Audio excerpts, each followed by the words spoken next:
ஒரு பகுதி அல்லது எலும்போ உடைஞ்சு போச்சு அல்லது டேமேஜ் ஆயிடுச்சு அப்படின்னு சொன்னால் கட்டுப்பட வேண்டிய நிலை வரும்,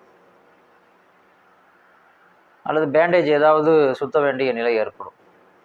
இந்த மாதிரியான சந்தர்ப்பத்தில் அப்படி கட்டு போட்டிருக்கக்கூடியவர் அல்லது பேண்டேஜ் சுற்றி இருக்கக்கூடியவர் எப்படி அவர் ஒழு செய்யும் பொழுது நடந்து கொள்ள வேண்டும் என்கிற ஒரு கேள்வி நமக்குள் இருக்கிறது. இதற்கான விளக்கத்தை ஷரியத் நமக்கு தெளிவாக சொல்லித் தருகிறது. ஹஸரத் அலி ரலியல்லாஹு தஆலா அன்ஹு அவங்களுக்கு ஒரு போர்க்களத்தில் கையில் ஒரு காயம் ஏற்பட்டுச்சு. அந்த காயத்துக்கு மருந்து போட்டு அவங்க அந்த காயத்துக்கு மேலே கட்டு போட்டிருந்தாங்க. ஸல்லல்லாஹு அலைஹி வஸல்லம் அவங்கள்ட்ட வந்து கேட்டாங்க, யா ரசூலல்லாஹ், இந்த மாதிரி கட்டு போட்டிருக்கிறேன், ஒழு செய்யும் பொழுது அந்த இடத்துல நான் மசகு செய்து கொள்ளலாமா அல்லது அதை கழட்டிட்டு தான் ஒழு செய்யணுமா கழுவணுமா அப்படின்னு சொல்லி கேட்டாங்க.